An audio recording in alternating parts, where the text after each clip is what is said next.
The first time I noticed him, he was already watching Margaret. I'd started volunteering at the food bank because I needed something to fill the days. After the redundancy, I'd been spending too much time indoors, scrolling through job sites and feeling sorry for myself. The Riverside Community Centre was a 10-minute walk from my flat, and they were always desperate for volunteers. It might make me feel useful again. The woman who ran it was called Margaret.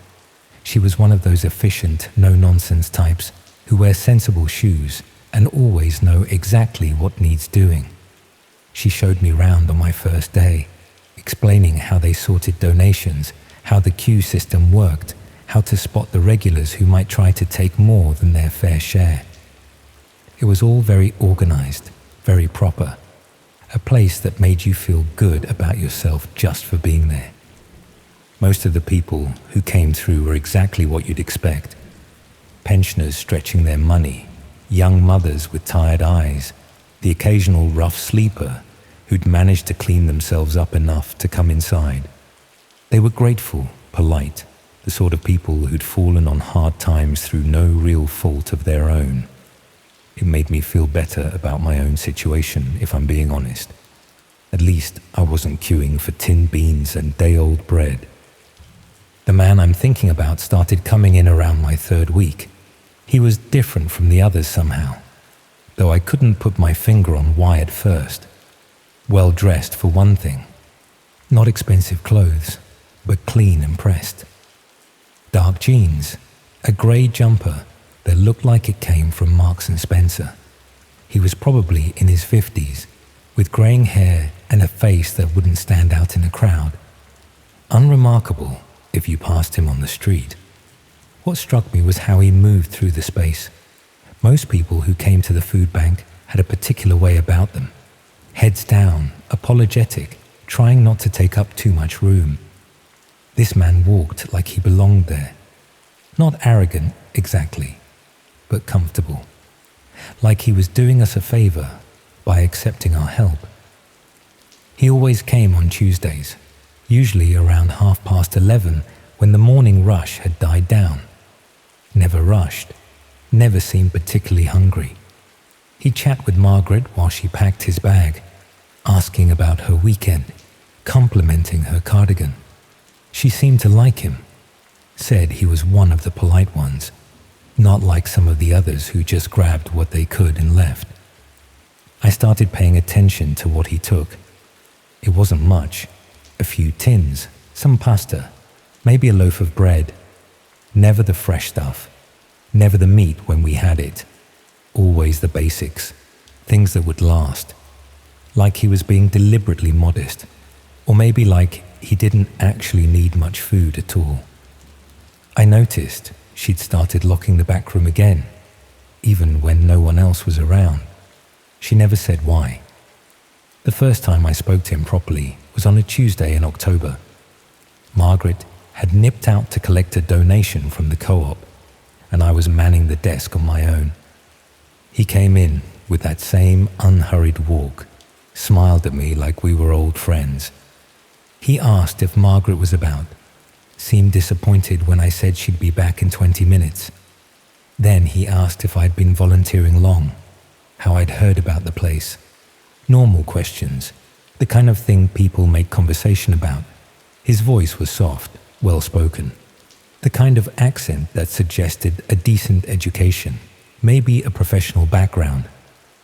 What bothered me was how he kept glancing towards the back room while we talked. Not obviously, just little flicks of his eyes when he thought I wasn't looking. The back room was where we stored the bulk donations, where Margaret kept the paperwork. Nothing particularly interesting. Certainly nothing that should concern someone who was just there for a free meal. I mentioned it to Margaret when she got back. She laughed it off, said he was probably just curious about how things worked. Some people like to understand the process, she said. Made them feel less like they were taking charity, but I noticed she made sure to lock the backroom door after that. Something she'd never bothered with before. The following week, he didn't come. I found myself looking out for him. which was strange because I'd only spoken to him once. But Tuesday 11:30 rolled around and he wasn't there. Margaret mentioned it too, said it was unlike him to miss a week. He'd been so regular, she said, reliable. He turned up the week after that though, same time, same pleasant manner.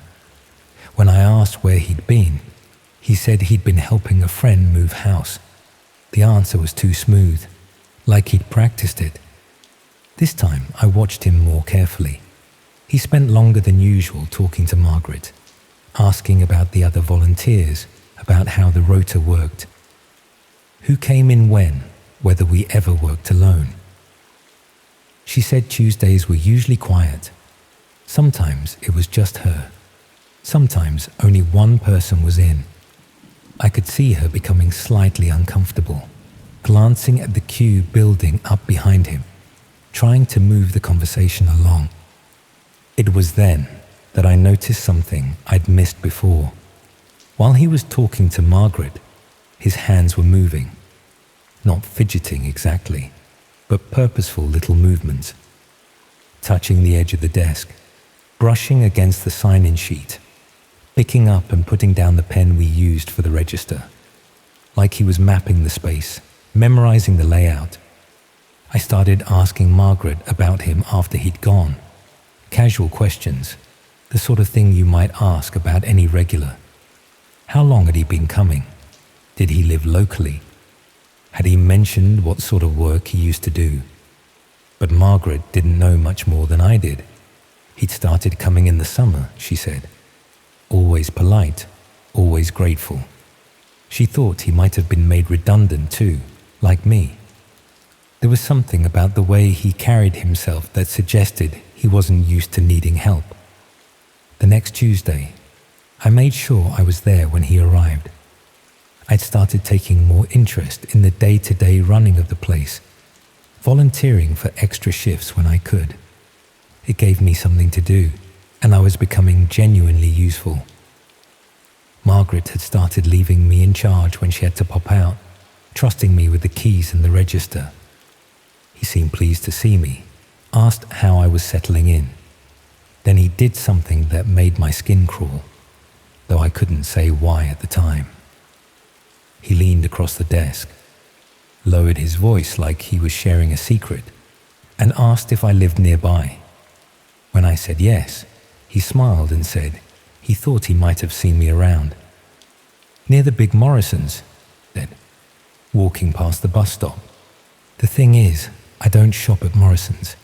It's a 20-minute walk from my flat, and there's a smaller co-op much closer. I'd been past it a few times, but not regularly. Not enough that someone would casually notice me there. And the bus stop he mentioned wasn't one I'd ever used. I told him he must have me confused with someone else. He nodded, said that happened to him all the time. But he didn't look confused. He looked satisfied, like he'd confirmed something he already knew.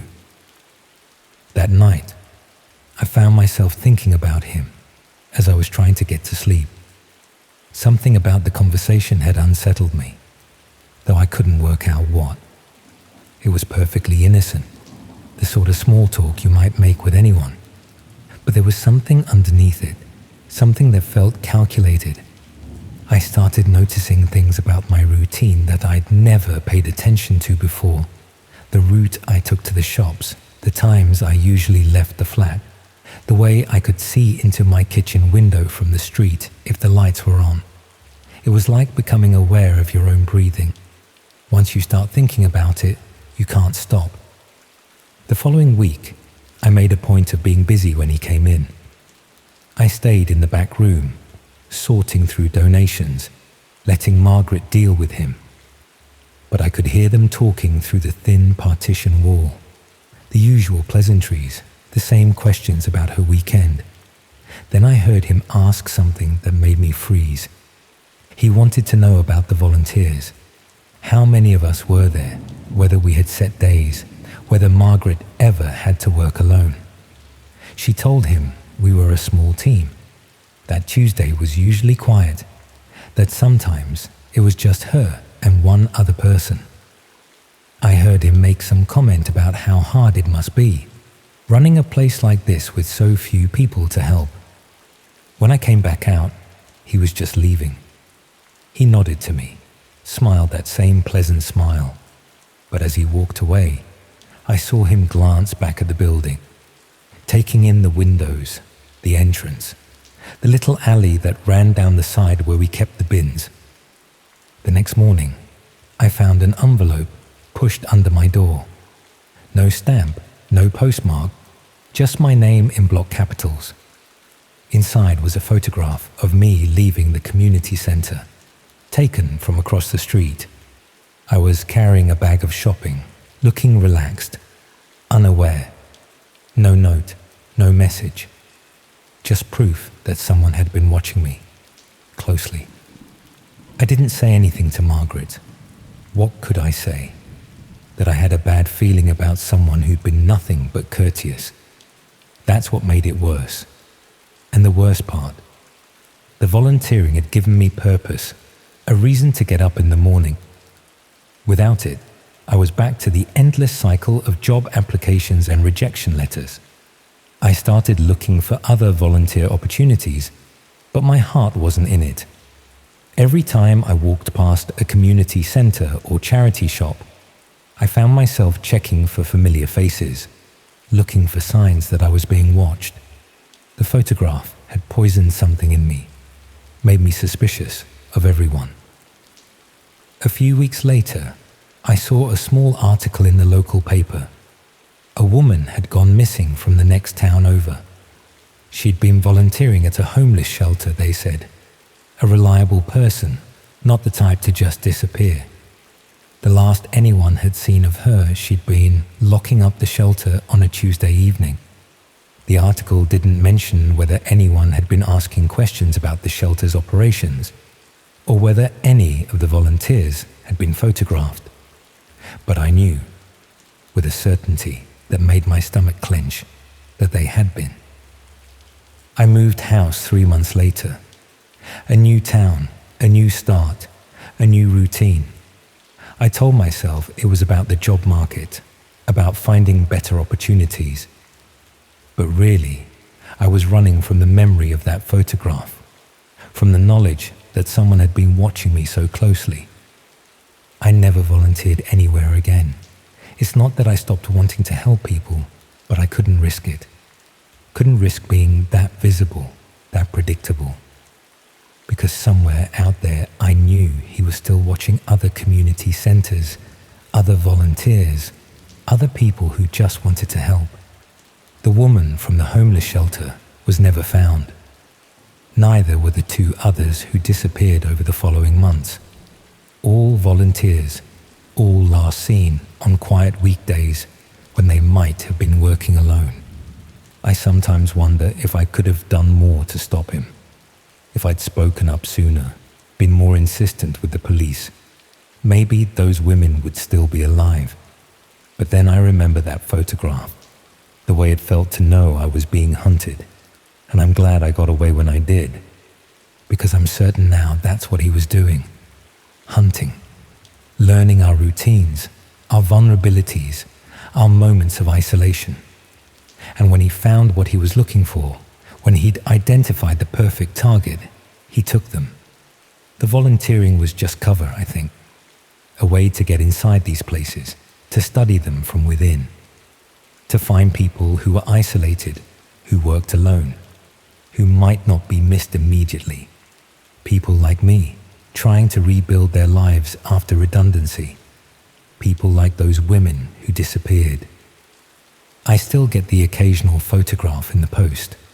Never threatening, never obvious. Just pictures of me going about my daily life, taken from a distance.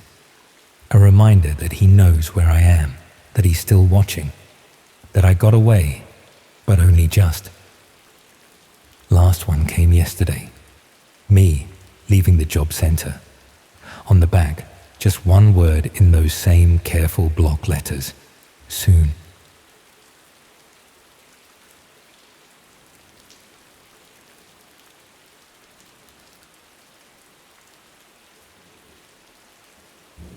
I started wearing the fitness tracker because my GP said I needed to move more. Simple as that, really. At 43, with a desk job that had me hunched over spreadsheets for the better part of a decade, my body was starting to protest in ways that couldn't be ignored.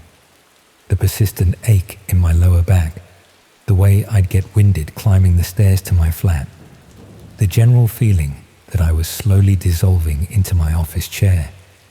It all added up to a conversation I didn't want to have but couldn't avoid. The tracker was nothing fancy. A basic model from Argos, black silicon band, small rectangular screen that showed steps, heart rate, calories burned. The sort of thing that would nudge you towards taking the stairs instead of the lift. Remind you to stand up every hour. Celebrate when you hit your daily goals with a little vibration against your wrist. Harmless motivation, or so I thought. I'd been divorced for about 8 months when I bought it. Sarah had taken most of the furniture, leaving me with a sparse 2-bedroom flat in Southend that felt more like a waiting room than a home. The tracker was part of what I suppose you'd call my new beginning, along with the gym membership I'd never use and the cooking lessons I'd signed up for but kept postponing. Small gestures towards becoming someone who had his life together, or at least someone who looked like he might. The first week was pathetic but predictable. Around 2,300 steps on average, mostly from kitchen to sofa and back. The tracker would buzz every 10 minutes, reminding me to stand, which I'd do for about 30 seconds before settling back into my chair. I found myself checking it obsessively, the way you might check your phone for messages that never come. But then something shifted. The step counter started showing higher numbers than I remembered taking. Not dramatically higher, just enough to make me wonder if I'd been more active than I'd thought. I started paying closer attention to the data, fascinated by seeing my life reduced to numbers and charts. Sleep efficiency, 73%. Resting heart rate, 68 beats per minute. Average daily steps, 4,847. Except that last number seemed wrong. I'd been deliberately counting my steps for a few days, and I was certain I wasn't hitting anywhere near 4,000 steps. More like 2,500 on a good day. Yet the tracker insisted otherwise, and who was I to argue with technology? I mentioned it to my colleague Dave during lunch. He had a fitness tracker too, a more expensive one that apparently could tell the difference between walking and cycling and swimming. He laughed when I told him about the discrepancy. "They're not exact, mate," he said, sawing through a sandwich that looked like it had been thrown together by someone who hadn't tasted food in years. Sometimes they count arm movements as steps. Sometimes they miss steps entirely. It's all algorithms and guesswork. That made sense, I suppose. But the numbers kept climbing in ways that made no sense. After 2 weeks, my daily average was showing as 6,243 steps. After 3 weeks, it was 7,891. I couldn't remember finishing that film I'd started the night before, or even if I'd actually started it. Small things, but they nagged at me. The sleep tracking was another mystery. According to the app, I was getting about 4 hours of deep sleep each night, with frequent periods of restlessness that I couldn't remember experiencing. The graph showed my heart rate spiking at odd times: 2:17 a.m., 4:33 a.m., 5:45 a.m., as if I'd been having nightmares or panic attacks. But I slept like the dead, always had. I started to suspect the tracker was malfunctioning. The step counts were impossibly high for someone who spent most of his day sitting at a desk, and the sleep data didn't match my experience at all. I considered returning it, but the receipt was long gone, buried somewhere in the chaos of my transition to single life. Then I started noticing other things. Small things that probably meant nothing on their own, but began to feel significant when taken together. The tracker would buzz with notifications for text messages I'd never received. The battery would drain faster than the manual suggested it should. Sometimes the screen would flicker in a way that made the numbers hard to read. More unsettling was the way the device seemed to know things about my routine that I hadn't consciously tracked. It would buzz with reminders to take my blood pressure medication before I'd even thought about it. It would congratulate me on reaching my hydration goals when I was certain I'd only had 1 cup of coffee all day. It celebrated my longest walk of the week on a Tuesday when I'd barely left my flat. I started to wonder if the tracker was somehow connected to other devices or systems.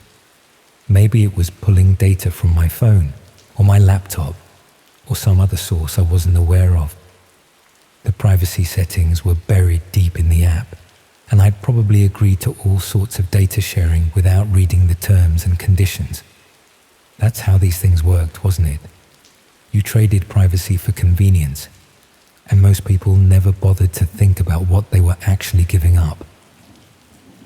The step counts continued to climb. By the end of the first month, the app was showing an average of 12,431 steps per day. I'd have to be running marathons to hit those numbers, and I could barely manage a brisk walk to the corner shop. The tracker was mocking me, celebrating achievements that belonged to someone else entirely. I tried to ignore it, but the constant buzzing made that impossible. New badges appeared. Night owl, for being active between midnight and 6 a.m. Distance champion, for covering more than 8 miles in a single day. Consistency king, for maintaining my routine for 30 consecutive days. None of these achievements made sense. The night owl badge was particularly troubling. I was in bed by 10 p.m. most nights, yet the tracker insisted I was moving around during the early hours. My heart rate elevated, my steps accumulating even as I slept.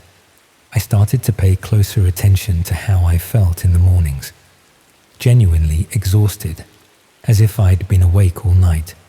My feet were often sore, muscles slightly tender in a way that suggested exertion I couldn't remember. I started noticing things around my flat that didn't make sense. Muddy footprints by the door that I didn't remember making. The kettle would be warm in the morning, as if someone had made tea while I was sleeping.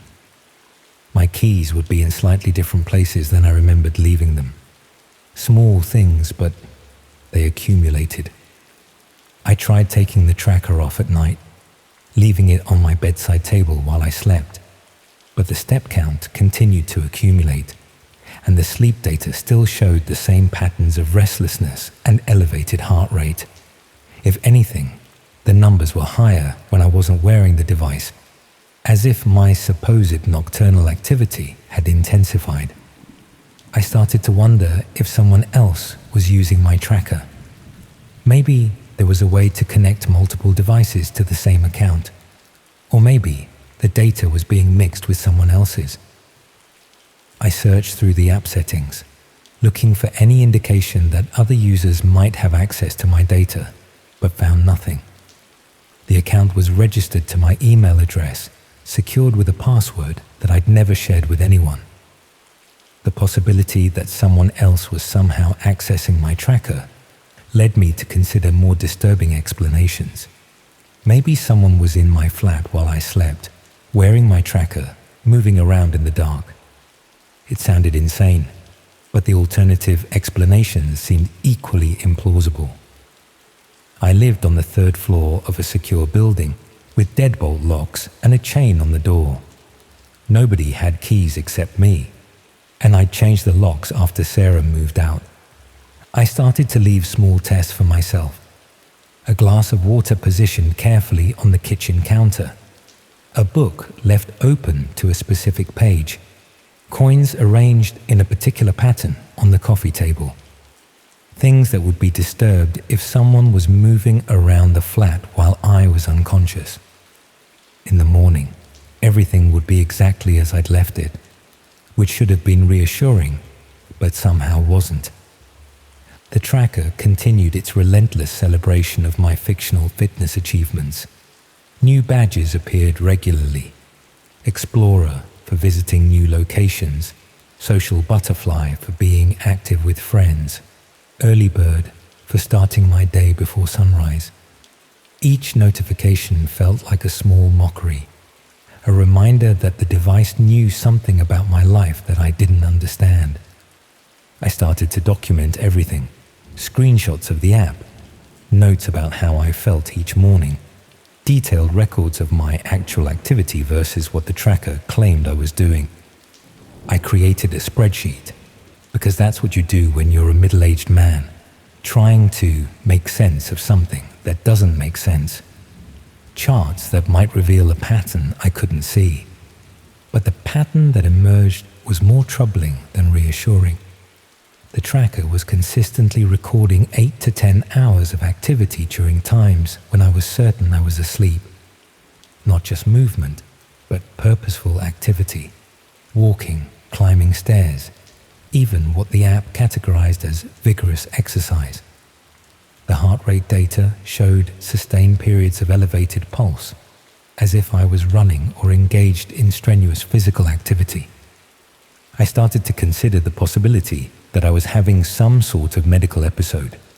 Maybe I was sleepwalking more extensively than I'd ever imagined. Maybe I was having seizures or blackouts that I couldn't remember. Maybe the divorce had triggered some sort of psychological breakdown that was manifesting as dissociative episodes.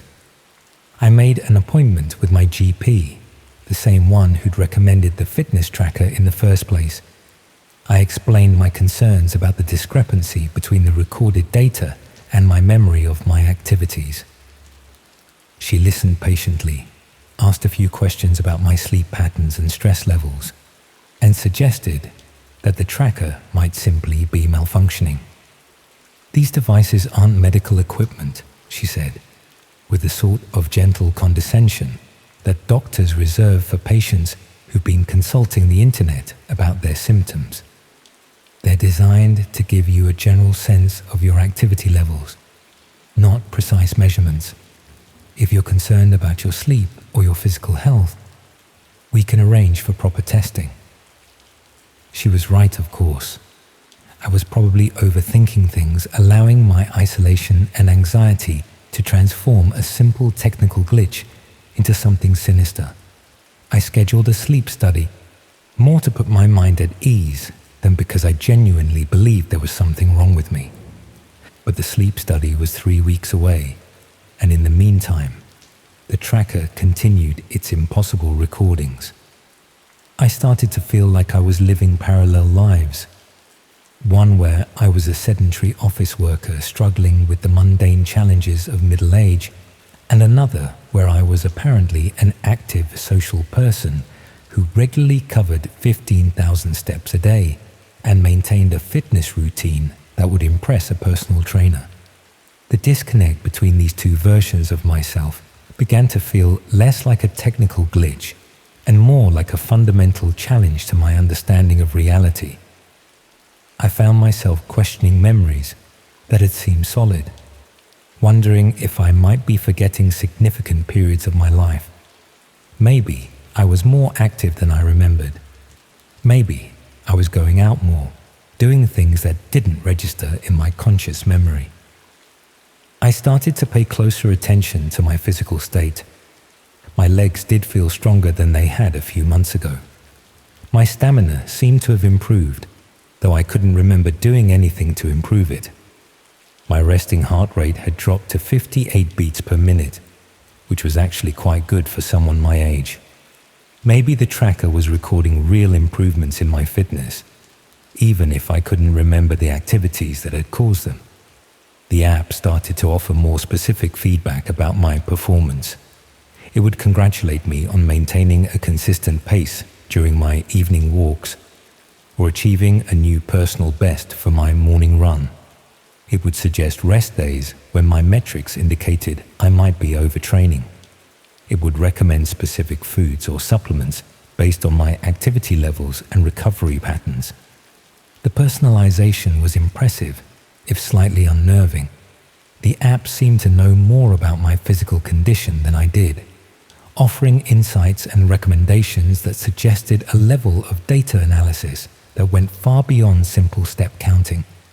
It was like having a personal trainer who was monitoring me constantly, providing feedback on aspects of my health and fitness that I wasn't even aware of.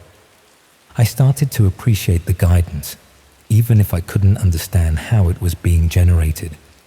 The tracker would buzz with reminders to stretch during periods of inactivity, suggest optimal times for meals based on my metabolic patterns, and even recommend specific exercises based on muscle groups that apparently needed attention. It was like having a sophisticated health monitoring system that was genuinely trying to help me improve my well-being. The sleep study results came back normal. No evidence of sleep apnea, no unusual brain activity, no indication of the sort of dramatic sleepwalking that might account for the tracker's nocturnal recordings. The technician who reviewed the results seemed puzzled by my concerns. "Your sleep architecture is actually quite good," he said, pointing to charts that meant nothing to me. "Deep sleep phases are normal. REM cycles are healthy. No significant disruptions. Whatever your fitness tracker is recording, it's not related to any sleep disorder we can identify." I felt simultaneously relieved and more confused. If there wasn't a medical explanation for the discrepancy between my memory and the tracker's data, then what was happening? The device continued its relentless recording, celebrating achievements that felt increasingly disconnected from my lived experience. I started to consider the possibility that the tracker was somehow encouraging me to be more active in ways I wasn't consciously aware of. Maybe it was working as intended, gradually changing my behavior through subtle nudges and positive reinforcement. Maybe I was actually walking more, moving more, living more actively than I'd been before. And the changes were so gradual that I hadn't noticed them. It was easier to believe that, easier than facing what I already knew. Something was wrong. I stopped arguing with the data though. What was the point? I started to embrace the tracker's guidance more fully. When it suggested I take a walk, I would find a reason to go out. When it reminded me to stand up, I would do a few stretches. When it celebrated my achievements, I would allow myself to feel pleased, even if I couldn't remember exactly what I'd done to earn the recognition. The results were genuinely positive. I felt more energetic, more confident, more physically capable than I had in years. My clothes fit better, my posture improved. Even mornings felt less like something to endure. The tracker seemed to be working exactly as intended, helping me become a healthier, more active version of myself. But there were still moments of disconnect that I couldn't quite explain. I would find myself in places I didn't remember going to, with no clear memory of how I'd gotten there. The corner shop, the park, the train station. Places that were all within walking distance of my flat, but places I would have remembered visiting. The tracker would show evidence of these journeys, recording the steps and the time and the route, but my conscious memory would be blank. I started to wonder if this was normal. Maybe everyone experienced these small gaps in memory, these moments where your body moved through the world while your mind was elsewhere. Maybe I was just becoming more aware of the automatic nature of daily life, the way we navigate familiar routes and perform routine tasks without really paying attention. The tracker seemed to be mapping a version of my life that was more active, more engaged, more purposeful than the one I remembered living. It was as if the device was showing me who I could be, or perhaps who I was becoming, even if I couldn't quite see it myself. The data suggested a person who was taking control of his health, who was gradually building better habits, who was slowly but steadily improving his life. I decided to trust the tracker, to believe that it was recording something real and valuable, even if I couldn't always remember the experiences it was documenting. Maybe this was what recovery looked like. Not a dramatic transformation, but a gradual shift towards something better, something healthier, something more alive. But the doubt never fully went away. It sat there, quiet and persistent, like a low-grade fever. The notifications continued to arrive, celebrating milestones and achievements that I was apparently reaching without conscious effort. Each buzz against my wrist felt like a small encouragement, a reminder that I was making progress, that I was becoming someone worth celebrating. The tracker had become more than a device. It was a companion, a coach, a constant reminder that I was capable of more than I'd believed. And perhaps that was enough. Perhaps it didn't matter if I couldn't remember every step, every movement, every moment of activity that the tracker was recording. Perhaps what mattered was that I was becoming healthier, more active, more engaged with the world around me. The tracker was helping me become the person I wanted to be, even if I couldn't quite remember the process of becoming him. I stopped questioning the data, stopped documenting the discrepancies, stopped trying to solve the puzzle of my apparently improving fitness. Instead, I simply accepted the tracker's version of my life, trusting that it was showing me something true and valuable about who I was becoming. But the acceptance felt hollow, forced, like I was lying to myself because the truth was too uncomfortable to face. The tracker continued to buzz against my wrist, celebrating achievements I couldn't remember earning, mapping journeys I couldn't recall taking, recording a life that felt simultaneously foreign and familiar. And perhaps that was exactly what I needed. Not to understand everything, but to trust that I was moving in the right direction, one step at a time, even if I couldn't always remember taking those steps.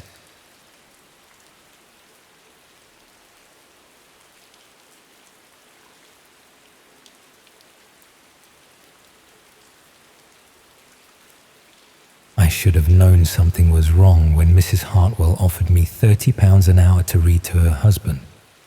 That was 3 weeks ago, and I still haven't worked out why she chose me. I'd only been volunteering at the charity shop for a month, sorting donated books and trying to fill the empty hours since the redundancy. The managers at the publishing house had been kind enough about it. Restructuring, they said, nothing personal.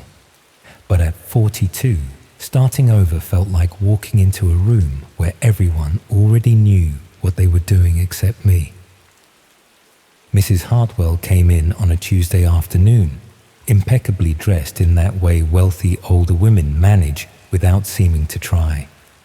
She bought a first edition of Dickens for £20 without haggling, then lingered by the till whilst I wrapped it in tissue paper. "You have a lovely voice," she said, watching me work. Very soothing. I thanked her, assuming she meant my brief explanation about the book's condition. She had this way of looking at you that made you feel like she was cataloguing something important. "My husband adores being read to," she continued. "Perhaps you'd consider doing some private work. I pay well." It wasn't the money that convinced me, though £30 an hour was more than generous. It was the way she spoke about her husband, this tender concern that reminded me of how my ex-wife used to talk about her mother before the dementia took hold, before everything fell apart. The Hartwell house sat at the end of a quiet cul-de-sac in Hampstead, the sort of house where silence was expensive. Mrs. Hartwell answered the door in a cream cashmere cardigan, her silver hair pinned back in a chignon that belonged in a different century. "He's having a good day," she said, leading me through rooms filled with antique furniture and the kind of art that makes you afraid to breathe too heavily. "The doctor says reading helps with the agitation." Mr. Hartwell was propped up in a hospital bed that looked obscenely modern against the study's wood paneling. He was thin in that way that speaks of long illness, his pajamas too large for his diminished frame. But his eyes were alert, tracking my movement as I entered the room. "This is David," Mrs. Hartwell said, her hand resting lightly on his shoulder. "He's going to read to you." I'd expected some acknowledgement, perhaps a nod or a smile, but Mr. Hartwell simply stared. His wife seemed unbothered by this, gesturing to a leather armchair positioned beside the bed. "He particularly enjoys Victorian novels," she said. "There's a selection on the table." The first session lasted 2 hours. I read from Trollope whilst Mr. Hartwell lay perfectly still, his breathing the only sound beyond my voice. Occasionally, I'd catch his eyes following the movements of my mouth, but he never spoke or reacted in any obvious way. When I finished, Mrs. Hartwell appeared with tea and a white envelope containing £60 in crisp notes. "Same time Thursday?" she asked. I agreed, partly because the money was useful, but mostly because something about the arrangement felt unfinished. There was a quality to the silence in that room that suggested listening of a different sort. By the third visit, I'd settled into a routine.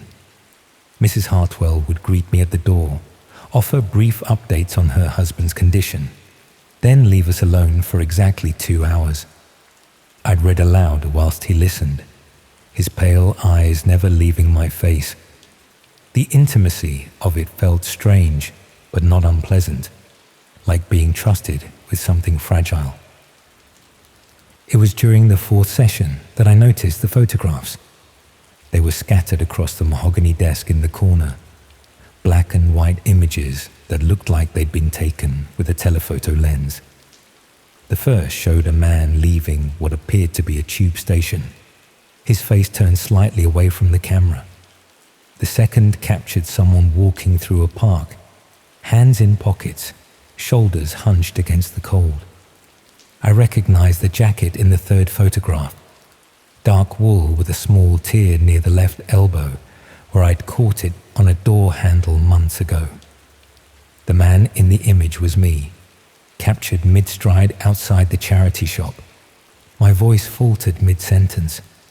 Had they been watching me that long? How many nights had I undressed in front of that gap, completely oblivious? Mr. Hartwell's eyes had grown more intense, as if he were feeding on my sudden discomfort. I forced myself to continue reading, but the words slid past my teeth like they didn't belong to me. When Mrs. Hartwell returned with tea, I mentioned the photographs as casually as I could manage. "Oh, those," she said, not even glancing toward the desk. "My nephew fancies himself a photographer, always taking pictures of strangers for his art projects." Her explanation was plausible enough, but something in her tone suggested she'd prepared it in advance. I told myself it was coincidence. People take photos. Maybe I'd just become a pattern in someone else's routine. I accepted the tea in the envelope, agreeing to return the following Tuesday, but spent the evening wondering why anyone would photograph me buying milk from the corner shop. The 5th visit brought more photographs, this time color prints that seemed more recent. One showed me sitting on a bench in Russell Square, reading a newspaper. Another captured me through the window of a cafe, coffee cup halfway to my lips. The quality was better, more professional, as if the photographer had upgraded their equipment. Mr. Hartwell seemed more animated during this session, his eyes brighter, his breathing slightly quicker. When I reached a particularly dramatic passage about a character's disappearance, he made a small sound, not quite a word, but something approaching satisfaction. "He's improving," Mrs. Hartwell said afterward. "The doctor thinks the reading is helping him reconnect with the world."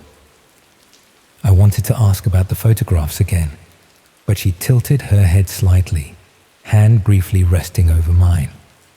A gesture so practiced it felt like a reflex. Instead, I accepted my payment and promised to return on Thursday. The routine continued for another week. More photographs appeared, documenting my movements with increasing precision. There I was entering the library, leaving the dentist, posting a letter. The images suggested someone had been following me for months, maybe longer. Yet each time I raised the subject, Mrs. Hartwell had a ready explanation. Her nephew's artistic endeavors, her husband's old hobby, anything but the obvious truth. It was the photograph of my bedroom that finally broke my resolve. The image had been taken from the garden, through the gap in my curtains that I'd never bothered to fix. It showed me in profile, reading in bed, completely unaware of being watched.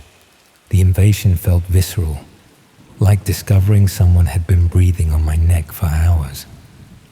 "I think there's been a misunderstanding," I said to Mrs. Hartwell after that session. "I'm not comfortable continuing." Her face shifted, the warmth replaced by something cooler and more calculating. "Of course," she said, her tone soft but hollow. "I understand completely." But as I gathered my things, I caught her exchanging a look with her husband. His eyes held an expression I hadn't seen before, disappointment mixed with something hungrier. For the first time since I'd started coming, he seemed truly present, as if my discomfort had awakened something in him. I walked home through streets that felt different somehow, more exposed. Every passing car seemed to slow slightly. Every face in the crowd lingered a moment too long. The photographs had changed something fundamental about how I moved through the world. That night, I pulled the curtains tight and checked the locks twice before bed.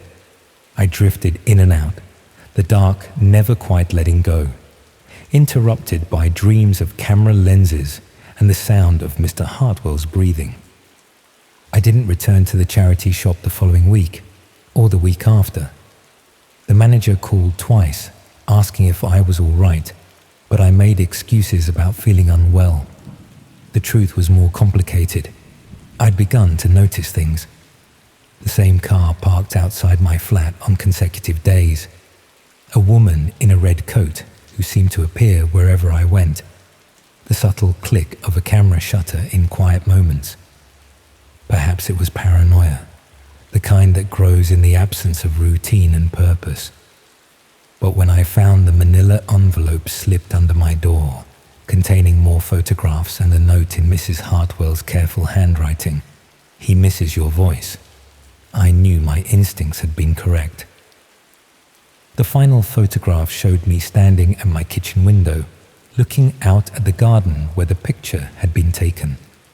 In the background, barely visible, was a figure I recognized as Mrs. Hartwell, watching me through a gap in the hedge. I packed that afternoon, cramming essentials into 2 suitcases, whilst trying to convince myself I was overreacting. But as I called for a taxi, I caught sight of movement in the garden. Mr. Hartwell was there, standing without assistance, his earlier frailty revealed as performance. He raised one hand in what might have been a wave, his smile visible even at that distance.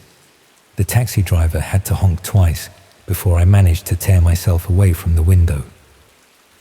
As we pulled away from the curb, I saw Mrs. Hartwell emerge from behind the hedge, her phone pressed to her ear. She was speaking to someone, her free hand gesturing in the direction of the departing car. I've been staying in a hotel in Brighton for the past 4 days, paying in cash, switching cafes daily, avoiding anywhere I'd once been known. The photographs have stopped, or perhaps I've simply learned to be more careful. Either way, the constant sense of being watched has begun to fade. But yesterday, whilst walking along the seafront, I heard a voice calling my name. I turned to see a woman in a cream cashmere cardigan, her silver hair pinned back in a style that belonged to a different era. She was walking toward me, with a familiar smile, one hand extended in greeting. "David," she said, as if we were old friends encountering each other by chance. What a lovely surprise. I ran then, pushing through the crowds of tourists and street performers, my heart hammering against my ribs. When I finally stopped, gasping for breath beside a fish and chip stand, she was nowhere to be seen. The hotel room feels smaller tonight, the walls closer than they were this morning. I've checked the locks 3 times and drawn the curtains tight, but sleep feels impossible. Every sound in the corridor might be footsteps. Every shadow beyond the window might be movement. I keep thinking about Mr. Hartwell's eyes, how they'd brighten whenever I showed fear or discomfort, how he'd grown more alert with each photograph, as if my distress were feeding something in him. And Mrs. Hartwell's explanations, so smooth and reasonable, designed to keep me reading just a little longer. Tomorrow I'll take the train to London, collect my things, and disappear properly. Find a new city, a new routine, a new name if necessary. But tonight, in this small room overlooking the channel, I can't shake the feeling that they're still out there, still watching. The Victorian novels Mrs. Hartwell favoured often ended with the protagonist's disappearance, leaving only questions and the faint impression of a presence that had once been whole. I used to find such endings unsatisfying, too ambiguous to provide proper closure. Now I understand that some stories don't end.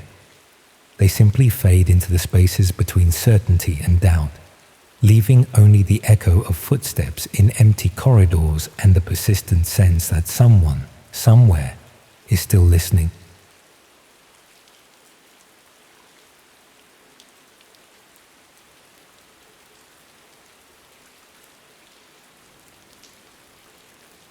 I joined the gardening club because I thought it would be nice to have something to do with my hands again. This was after I'd finished my teaching degree and was waiting for the academic year to start. I had 3 months to kill and a small inheritance from my gran that meant I didn't need to work over the summer. The bedsit I'd rented near the university was basic but clean, with a window that looked out onto a small communal garden that no one seemed to tend. The previous tenant had left behind a few books and a dead spider plant on the windowsill. I liked the idea of bringing some order to my small space, of having something contained that I could nurture properly. The club met every Thursday evening at the community centre behind the Methodist church. I'd walked past their little sign dozens of times, handwritten in blue biro, laminated, slightly wonky, before I finally stopped to read it properly. Gardening Club, all welcome, Thursdays 7 p.m. The exclamation mark had been added later in different ink, as if someone had decided the original version wasn't enthusiastic enough. I didn't have a garden, obviously. Just that view of the communal space that was mostly weeds and broken paving stones. But I remembered helping my gran in her garden when I was younger. How peaceful it had been to work alongside her, pulling weeds and watering the borders.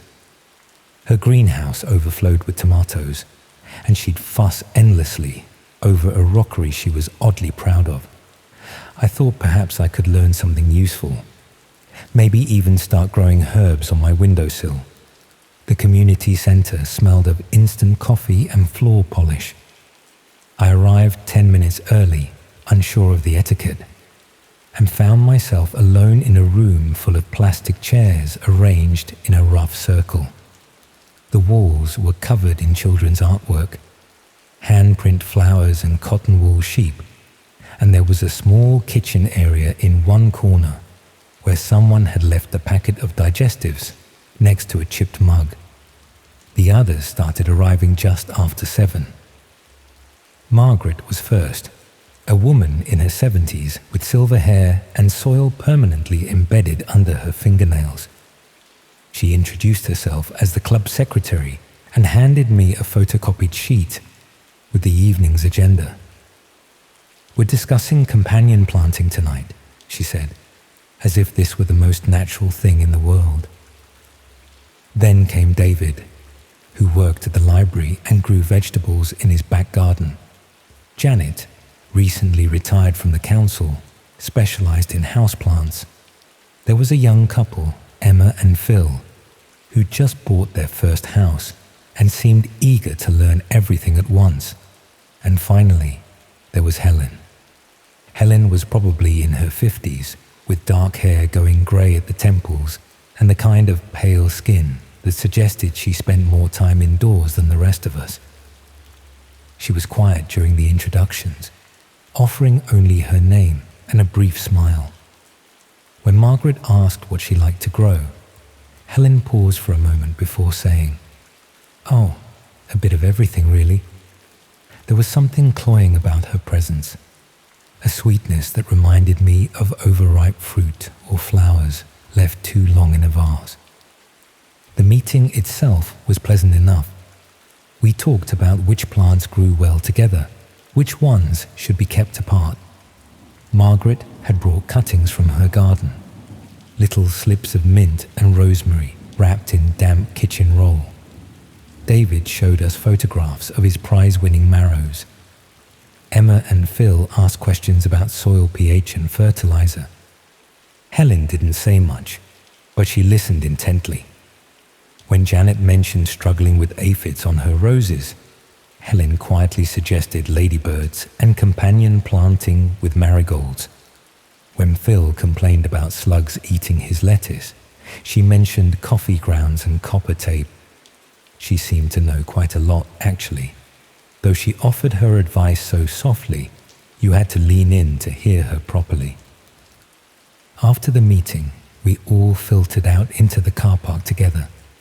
The evening was still warm, and there was something nice about standing around chatting instead of rushing straight home.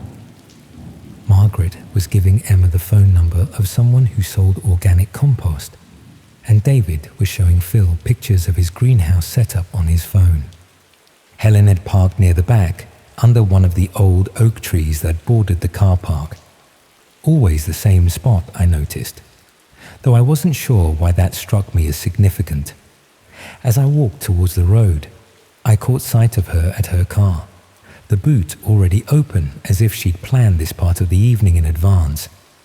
She was arranging something inside, what looked like tools and plastic containers, positioned with the sort of careful precision you'd use for something fragile or important.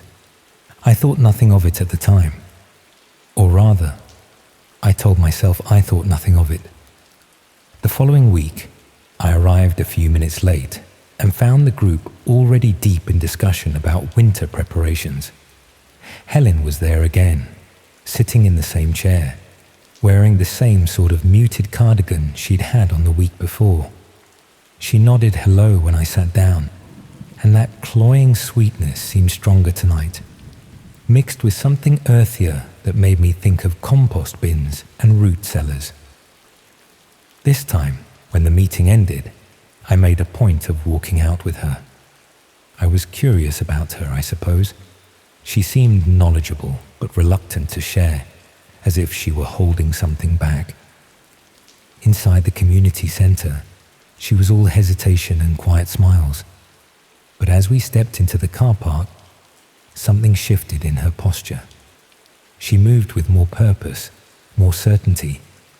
I mentioned that I was thinking of starting a small herb garden on my windowsill, and she brightened slightly. "Herbs are lovely," she said, "so much more rewarding than people think, and they don't mind being contained." She paused at her car again, the same spot under the oak tree. The boot was already slightly open, and I could see the edge of something dark inside. She noticed me looking and smiled, but there was something calculated about it now. "I do a lot of my gardening in the evening," she said, "when it's cooler. Less busy." I nodded, though I wasn't entirely sure what she meant. Most people I knew preferred to garden during the day, when they could see what they were doing properly. But everyone had their own methods, I supposed. Over the next few weeks, I began to look forward to the Thursday meetings. The routine was comforting, and I was learning more than I'd expected. Margaret had given me some cuttings to try, and David had lent me a book about organic gardening. Even Emma and Phil had started to grow on me, though their enthusiasm could be overwhelming. But it was Helen who intrigued me most.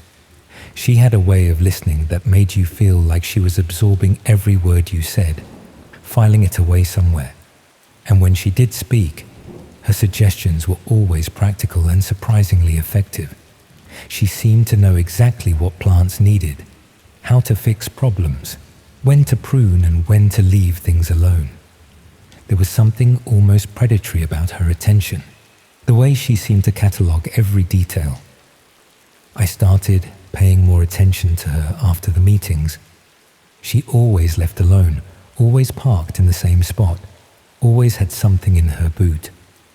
One Thursday, I lingered by the community centre entrance, pretending to check my phone, and watched her walk to her car. That duality was striking now that I was really looking. Inside she was all soft hesitation and careful smiles. Out here, she moved like someone who knew exactly what they were doing.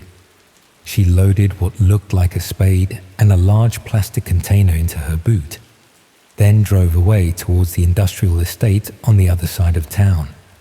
It was probably nothing. People kept gardening tools in their cars all the time. But something about the deliberate way she handled them, the care she took to position them just so, made me wonder what exactly she was doing with them. I found myself thinking about containment again, about the way she'd said herbs didn't mind being restricted. There was something unsettling about that word choice now. The following week, Helen didn't turn up. Margaret mentioned that she'd called to say she was feeling unwell, but that she hoped to be back the following Thursday. The meeting felt different without her quiet presence, somehow less focused. I realized I'd been looking forward to watching her, to trying to decode the careful way she offered her advice. But Helen was back the next week, looking the same as always. She apologized for missing the previous meeting and said she'd been dealing with a problem in her garden. Something about pests, she said, though she didn't elaborate. She seemed tired, I thought, and there was soil under her fingernails that looked fresher than usual, as if she'd been digging recently. That cloying sweetness about her had changed too. Now it reminded me of sour compost, of things breaking down. After the meeting, I made a decision. The rational part of my mind was telling me to go home, to stop thinking about Helen and her evening activities. But there was something else now, a thrill that made my pulse quicken. I wanted to know what she was hiding. I needed to know. Instead of heading straight home, I followed her car at a distance. I told myself I was just curious about where she lived, what her garden looked like. Someone who knew so much about plants must have an interesting setup.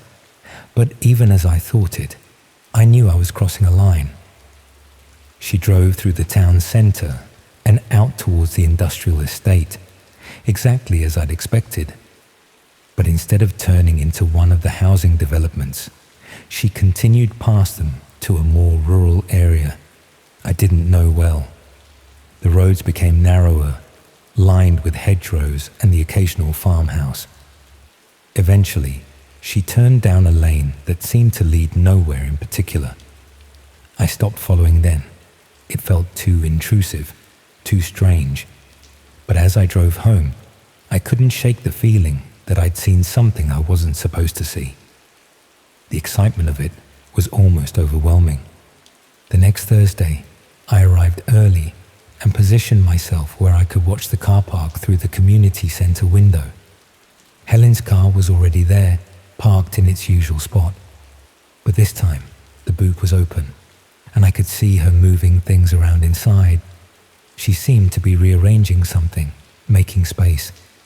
As I watched, she lifted out what looked like a large bag, dark plastic, quite heavy from the way she handled it, and placed it carefully on the ground beside the car.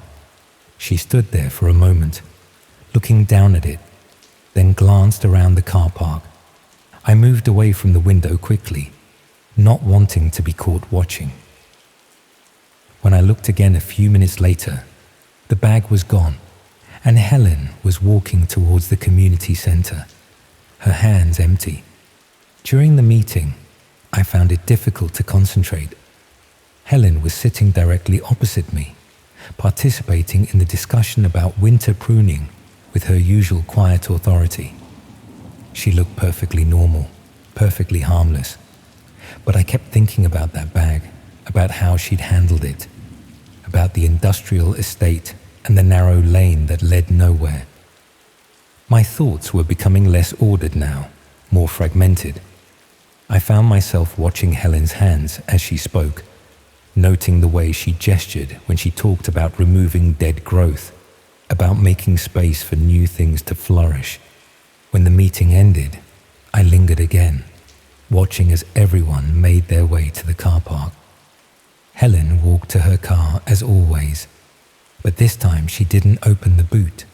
She just got in and drove away, leaving me standing there with more questions than answers.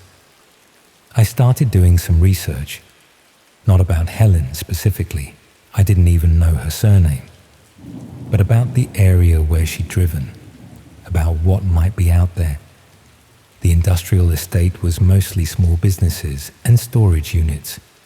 Beyond that, according to the maps I found online, there were a few scattered farms and a lot of empty land. Some of it was marked as private, some as agricultural. There was mention of an old quarry that had been filled in years ago, and what looked like a landfill site that was no longer in use. None of it seemed particularly sinister, but I couldn't stop thinking about it.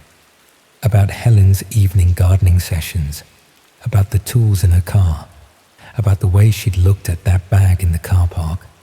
I found myself checking local news websites, looking for anything unusual that might have happened in the area. My search history was becoming obsessive, paranoid. I knew this, but I couldn't stop. The following Thursday, I decided to be more direct. After the meeting, as we were all saying goodbye, I approached Helen by her car. My heart was racing, though I tried to keep my voice casual. "I've been thinking about what you said," I told her, "about evening gardening being less busy. I might try that myself." She smiled, but it didn't reach her eyes. "Oh, I wouldn't recommend it for a beginner," she said. "It's quite specialized work." "What sort of specialized work?" She paused, her hand on the car door handle. "Just tidying, really.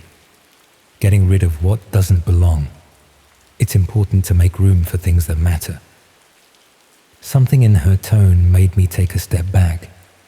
The way she said things that matter made my skin crawl. She got into her car and drove away without saying goodbye, leaving me standing there with the distinct feeling that I'd asked the wrong question. I didn't see Helen for the next 2 weeks. Margaret mentioned that she'd called in sick again, but she sounded less concerned this time. People's lives got busy, she said.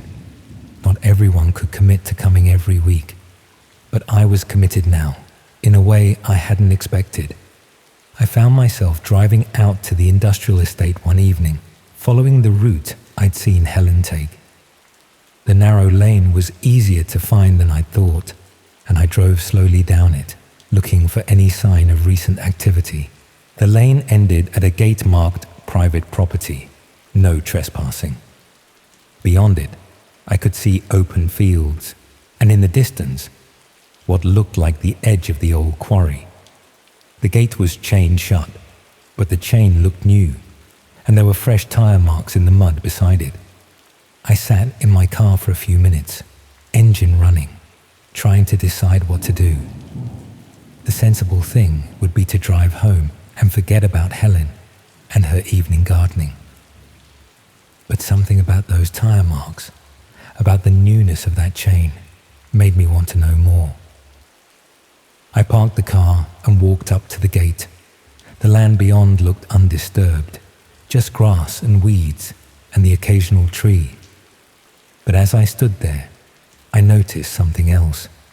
The ground near the gate was softer than it should be for the time of year, as if it had been recently disturbed.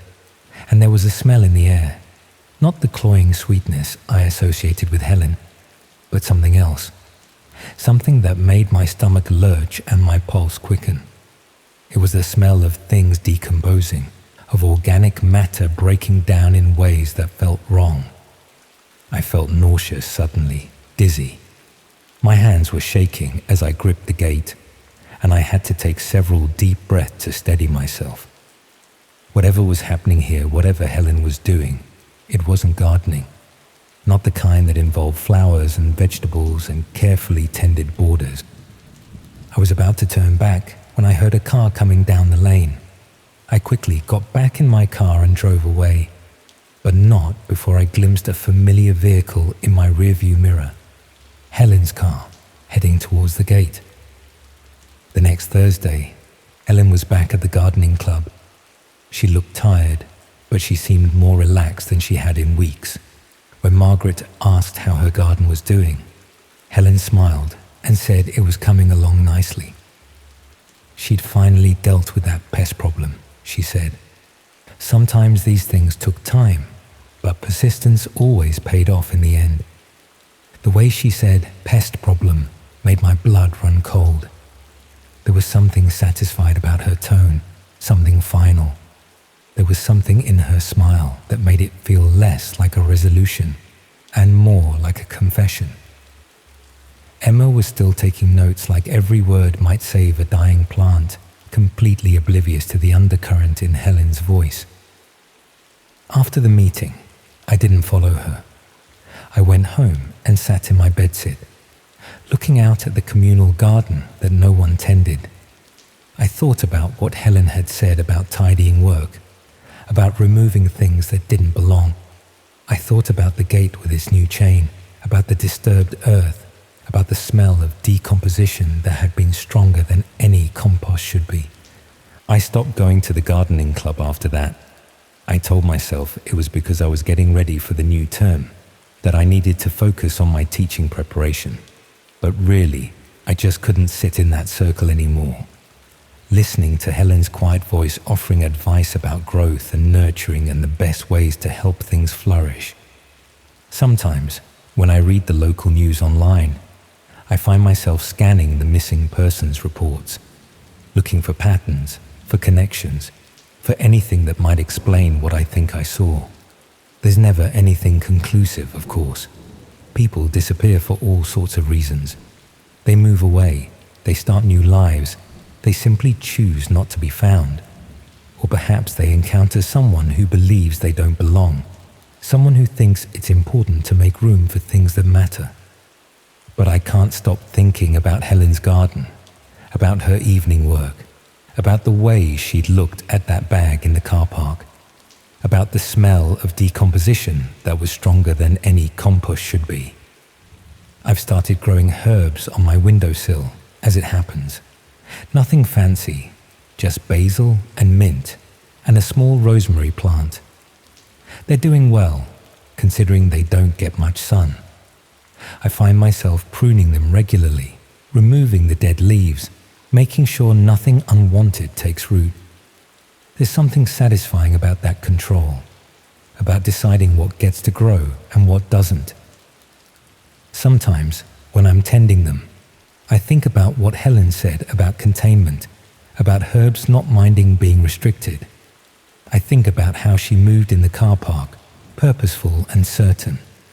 How she listened to us all, cataloguing our details, deciding what was useful and what wasn't. And I wonder if she was right, in her own way, about the importance of tidying up, of getting rid of what doesn't belong, about making room for things that matter. The thought should disturb me more than it does.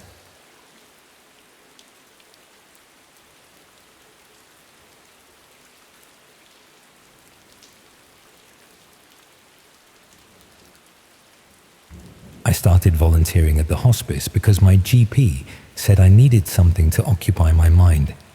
Fair enough advice, considering I'd been sitting in my flat for 3 months, straight after the redundancy, ordering takeaways and watching daytime television until my eyes felt like they were bleeding. The bereavement coordinator, Mrs. Henley, was delighted to have me. They always need people willing to sit with the patients, she said. Just be present. Sometimes that's all anyone really wants. The Willowbrook Hospice sits on the outskirts of Reading, tucked between a retail park and a housing estate that went up in the 80s. It's not the sort of place you'd notice driving past, which I suppose is intentional. The building itself is modern enough, all glass and blonde wood, designed to look welcoming rather than clinical. Inside, it smells like disinfectant masked by those plug-in air fresheners that never quite work properly. My first shift was a Tuesday afternoon. Mrs. Henley walked me through the ward, explaining how things worked. Most of the patients were elderly, though not all. There was a woman about my age with pancreatic cancer who spent her days doing crossword puzzles, and a man in his 40s who'd been a roofer before the lung disease got him. They put me with someone called Arthur initially. 73, prostate cancer, family visits on Sundays. He was pleasant enough, though he had this habit of staring out the window for long stretches without speaking. The routine was simple. I'd arrive at 2 o'clock, check in with whichever nurse was on duty, then sit with whoever needed company. Sometimes we'd chat about the weather or the football results. Other times I'd read to them, or we'd just sit in comfortable silence. It was oddly peaceful, actually. After months of my own company, having a purpose felt like a small miracle. They put me with someone called Arthur initially. 73, prostate cancer, family visits on Sundays.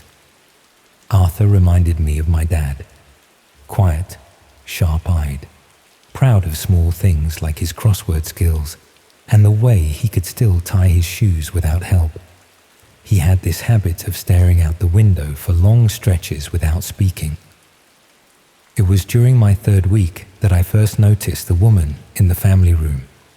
She was probably in her 50s, with greying hair pulled back in a neat bun, and clothes that looked expensive but understated. The sort of person you'd expect to see at a National Trust property or a garden centre on a Saturday morning. She was always there when I arrived, sitting in the same chair by the window, reading what looked like the same magazine. The family room is where relatives go when they need a break from the bedside. It's got a small kitchenette, some mismatched armchairs, and a television that's perpetually tuned to BBC News. This woman seemed to live there. Every Tuesday and Thursday, there she was, perfectly composed, flipping through her magazine with the sort of patience that suggested she had nowhere else to be. I wouldn't have thought much of it, except that after a few weeks, I started paying attention to who was visiting whom. The hospice isn't large, maybe 20 beds across 2 wards, and you quickly get to know the regular faces. Mrs. Chen's daughter, who brought flowers every other day.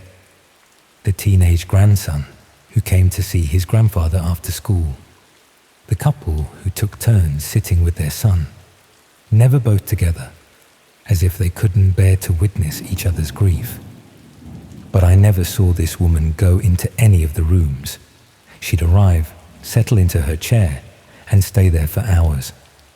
Sometimes I'd catch her looking towards the ward, but she never actually got up to visit anyone. When I asked Mrs. Henley about her, she just smiled and said some people find it hard to say goodbye. That made sense, I supposed. Death affects everyone differently. Maybe she was working up the courage to see whoever she'd come for. Maybe she was taking things slowly, processing everything in her own time. It wasn't really my business either way. The woman never used the kitchenette, never made herself a cup of tea, or helped herself to the biscuits that were always laid out on the side table. She never used her phone, never spoke to anyone else in the room. She just sat there, reading her magazine, occasionally glancing up towards the ward entrance. And here's the thing that really got to me. It was always the same magazine. An old copy of Country Living from about 6 months ago, with a cottage garden on the cover and a feature about autumn preserves. I know this because I'd seen it in the waiting room at my dentist's office the previous year. There was a water stain on the back cover that looked like Australia, and a torn page where someone had ripped out a recipe. The exact same magazine, 6 months old, read over and over again. After about a month, I started timing her visits. She'd arrive at 2:15, always walking up from the direction of the car park, though I never saw her drive in. She'd stay until 5 o'clock exactly, then leave the same way she came. Never earlier, never later. The sort of precision that suggested routine rather than emotional need. I mentioned it to Janet, one of the nurses I'd gotten friendly with. She's worked at Willowbrook for 8 years and knows everyone who comes through the doors.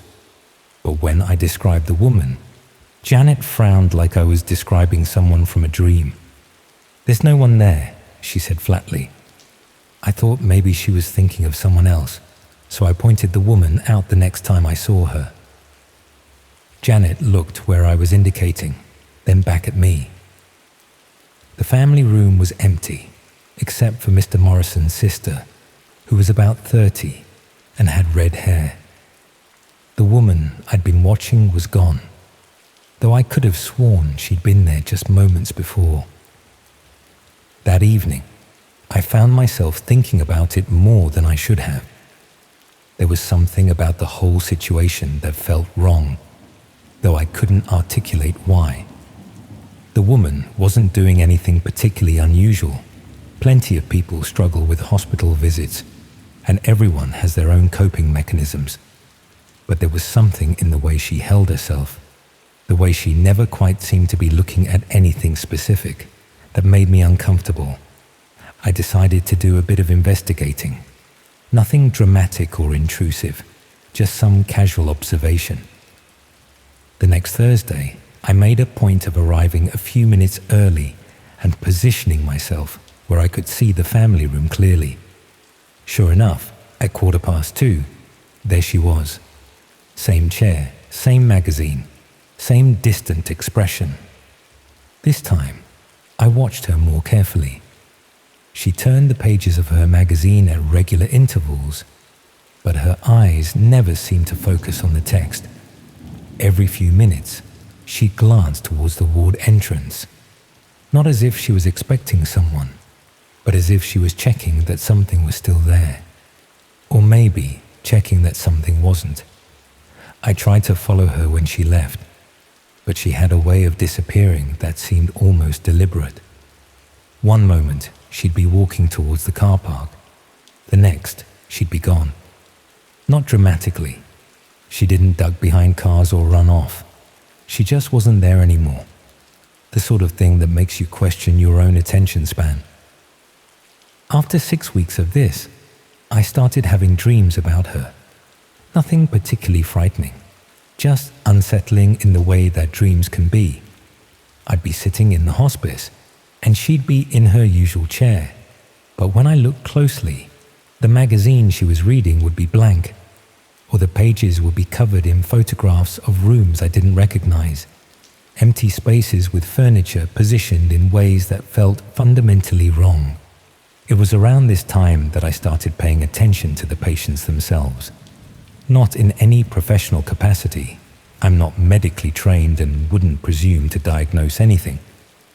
But I noticed that some of them seemed more agitated on the days the woman was there. Arthur, who was normally quite placid, would spend those afternoons staring at the door as if he was expecting something unpleasant to happen. Mrs. Williams, who had dementia and usually just dozed in her chair, would become restless and keep asking if someone was coming to see her. The nursing staff didn't seem to notice anything unusual, which made me wonder if I was imagining things. Hospice work wears down parts of you didn't know could fray. And maybe I was projecting my own anxieties onto the situation. It's easy to see patterns that aren't there when you're dealing with death every day. But then Arthur died. It happened on a Tuesday, which meant I was there when it occurred. Natural causes, of course. He'd been deteriorating for weeks, and everyone knew it was coming. But the timing felt significant. He passed away at exactly 5 o'clock, just as the woman was leaving. I'd been sitting with him for most of the afternoon, and he'd been unusually alert, though he kept glancing towards the door as if he was waiting for something. At about 20 to 5, he grabbed my hand with surprising strength and said something that I didn't quite catch. When I leaned closer, he whispered, "She's been waiting for me." Then he closed his eyes and died, just like that, peaceful, the way everyone hopes it will be. I looked towards the family room, but the woman was gone. Not just gone, it was as if she'd never been there at all. The chair where she usually sat was pushed under the table, and there was no sign of the magazine she'd been reading. Janet was in the room, updating some files, and when I asked if she'd seen anyone leave, she just shook her head. Arthur's death affected me more than I'd expected, not because I was particularly attached to him, but because of what he'd said. She's been waiting for me. Waiting for him to do what? And why had she disappeared at the exact moment he died? I started researching the hospice's history, looking for any information about regular visitors or unusual incidents. The local library had some newspaper clippings from when Willowbrook first opened, and I found a few mentions of the building's previous use. Before it became a hospice, the site had been occupied by a residential care home called Elmwood House, which had closed in the early 90s following some sort of scandal. The details were vague. The newspaper reports mentioned concerns about resident welfare and irregularities in record keeping, but there were suggestions that some had quietly disappeared, never properly logged. Nothing criminal was ever proven, but the home had been shut down and the records sealed.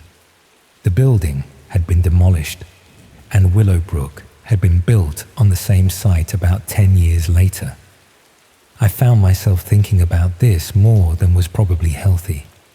The woman's routine, her patient watching, the way she seemed to be waiting for something specific, it all felt connected to those missing residents somehow. Maybe she was a former employee or a family member of someone who disappeared. Maybe she was still looking for answers or closure or some kind of resolution. But then I started wondering about the other patients who died since I'd been volunteering. Mrs. Thompson, who'd passed away the previous month. Mr. Shah, who died in his sleep about 3 weeks ago. Had the woman been there for them too? Had she been waiting for them as well? I tried to keep track of the timing, but it was difficult because I wasn't there every day. The woman only appeared on Tuesdays and Thursdays, which meant I could only observe her twice a week. But over the next few weeks, I noticed that patients seemed to die more frequently on those days, not dramatically more. Hospice patients die regularly, and it could easily have been coincidence, but enough to make me pay attention. I started arriving earlier and staying later, trying to understand what was happening. The woman's routine never varied, but I began to notice that she'd glance towards specific rooms, not just the general ward area, and always, it seemed, towards the rooms of patients who would die within the next day or two. This is where the story gets difficult to tell, because I'm not sure I believe it myself. I started to think that she wasn't just observing, she was selecting. Not actively causing deaths, nothing that dramatic, but choosing them somehow. The thought terrified me, but it also made a strange kind of sense. If she was connected to the missing residents from Elmwood House, Maybe she was still doing whatever she'd been doing then. Maybe she'd never really left. Or maybe she'd found a way to continue her work at the new facility. I know how this sounds. I know it's the sort of thing you'd expect from someone who's been unemployed for months, sitting alone in a flat, drinking too much coffee and watching too much television. But I also know what I saw, and I know that patients kept dying on the days she was there. The final incident happened about 2 weeks ago. I'd been assigned to sit with a new patient, a woman called Sarah, who was only 42 and had been diagnosed with breast cancer. She was still relatively alert, though weak, and we'd been having pleasant conversations about books and travel. She was hoping to see her daughter's graduation the following month, though everyone knew that was unlikely. On the Thursday of her second week, I arrived to find the woman in her usual chair. But something was different. Instead of reading her magazine, she was looking directly at Sarah's room, not glancing occasionally, but staring with the sort of focused attention that made my skin crawl. She stayed like that for the entire afternoon, never moving, never looking away. Sarah was agitated that day, though she couldn't explain why. She kept asking if someone was coming to see her, someone she wasn't expecting. When I asked who she meant, she just said she felt like she was being watched. At about 4 o'clock, she grabbed my hand and asked me to close the blinds. She said she didn't want anyone looking in. I closed the blinds, but I could still feel the woman's presence in the family room. At exactly 5 o'clock, Sarah's breathing became labored. The nursing staff were called, but there was nothing they could do. She died at 5:15, just 15 minutes after the woman had left. I couldn't shake the feeling that I'd somehow failed to protect her, that I'd known what was coming and hadn't done anything to stop it. But what could I have done? Called security? Reported a woman for sitting quietly in a family room? Told the medical staff that I thought someone was choosing which patients would die? I haven't been back to Willowbrook since Sarah's death. I called Mrs. Henley and told her I needed to take a break, that the work was becoming too emotionally demanding. She was understanding, of course. Volunteer burnout is common in hospice work, and she said the position would be there if I wanted to return. But I won't be returning. Not because I'm scared of death. I'd made my peace with that after months of sitting with dying people. I won't be returning because I'm scared of her. The woman who waits, who watches, who somehow knows. I don't understand what she is or what she wants, but I know that she's still there, still choosing, still waiting. Sometimes I wake up in the middle of the night and think about the patients I sat with. Arthur, who said she'd been waiting for him. Sarah, who felt like she was being watched. All the others who died on Tuesdays and Thursdays, who passed away within hours of the woman's departure. I wonder if they knew what was happening, if they could sense her presence the way I eventually did. And sometimes, in the quiet moments between sleep and waking, I wonder if she's waiting for me too, if I've seen too much, understood too much, become too much of a threat to whatever it is she's doing. The thought keeps me awake, staring at the ceiling, listening for footsteps in the hallway outside my flat. I've been thinking about moving away from Reading, maybe finding work in London or up north somewhere far from Willowbrook and its patient watcher. But I have this nagging feeling that distance won't matter, that once she's noticed you, once you've seen her for what she really is, geography becomes irrelevant. Last week, I was in town doing some shopping when I saw her reflection in a shop window. Same clothes, same patient expression, same magazine tucked under her arm. But when I turned around, no one was there.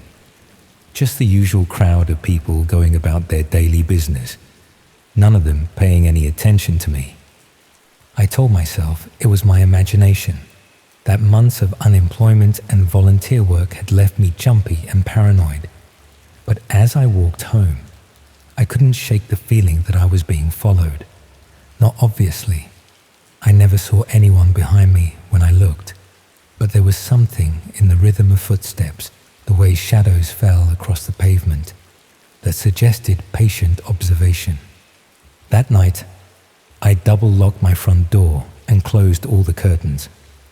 I've been doing the same thing every evening since, and I've started avoiding places where I might be alone. The library, the park, the quiet streets near my flat.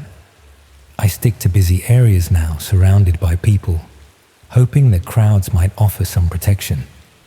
But I know it's only temporary. She's patient after all. She's been waiting for decades, sitting in her chair, reading her magazine, watching. A few more weeks or months won't matter to her. She has all the time in the world, and I'm running out of places to hide.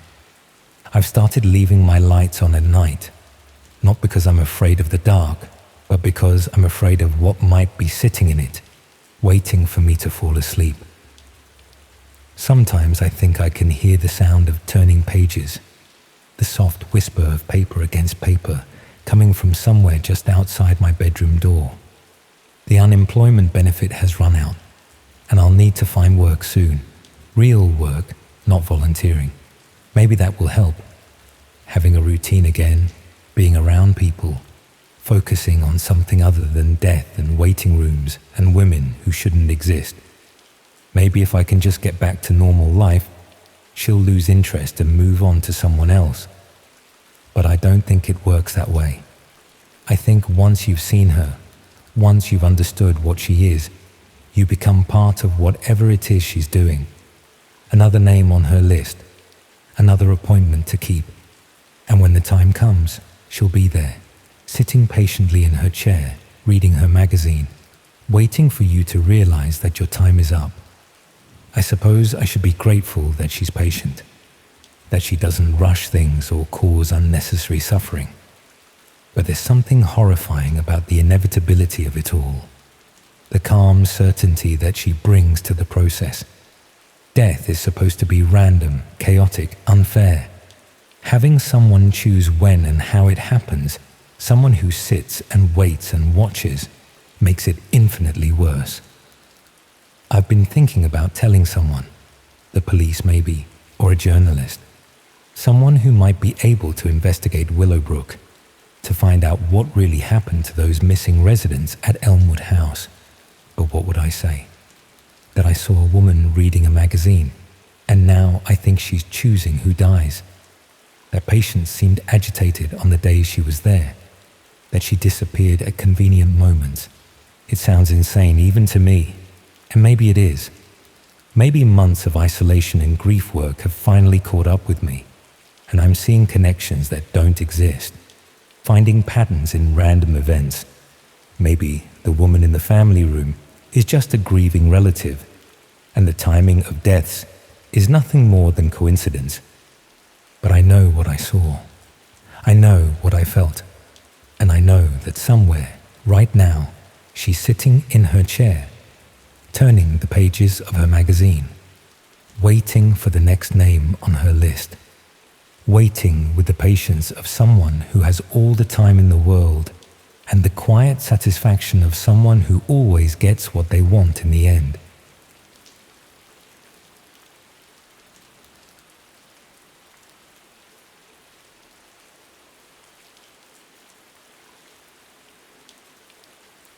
Let me tell you about my friend John Paul and why he'll never feel safe on land again. He wasn't the sort of person you'd expect to end up living on a yacht. He'd been a history teacher at a comprehensive in Glasgow for the better part of 20 years. The kind of steady, reliable guy who marked papers on Sunday evenings and took the same 2 weeks off every summer. Then everything changed when he won a raffle. It wasn't a huge win, mind you, but enough to transform his life. After all of the arrangements were sorted, he found himself the proud owner of a beautiful 45-foot motor yacht. She was a proper luxury vessel with polished wood fittings, a spacious salon, comfortable sleeping quarters, and all the modern amenities including satellite internet. He discovered he could teach online from anywhere with a stable connection, and the freedom of waking up to different horizons each morning was intoxicating. He'd been living aboard for about 18 months when I first visited him. The yacht was moored in a quiet bay off the Dorset coast, far enough from shore that the lights of the nearest village were just pinpricks in the darkness. He seemed genuinely happy for the first time since I'd known him, tan from the sun and relaxed in a way that years of classroom management had never allowed. The boat was immaculate, well maintained and loved, with comfortable furnishings and enough space to feel like a proper home. Though when I mentioned how peaceful it must be, he glanced toward the shore with an expression I couldn't quite read. We spent the evening catching up over a few drinks, and as the conversation wound down, he mentioned something that stayed with me. He'd been exploring parts of the internet he'd never bothered with before, partly out of boredom during the long evenings at anchor, partly from curiosity about what existed beyond the usual websites everyone used. He wasn't particularly technical, but he taught himself just enough networking to be dangerous. The hidden networks beneath the surface web fascinated him. The anonymity appealed to him, the sense of being able to observe without being observed. But over the past few weeks, he'd stumbled across something that unsettled him. A series of linked sites offering live streaming services, but not the kind you'd find on mainstream platforms.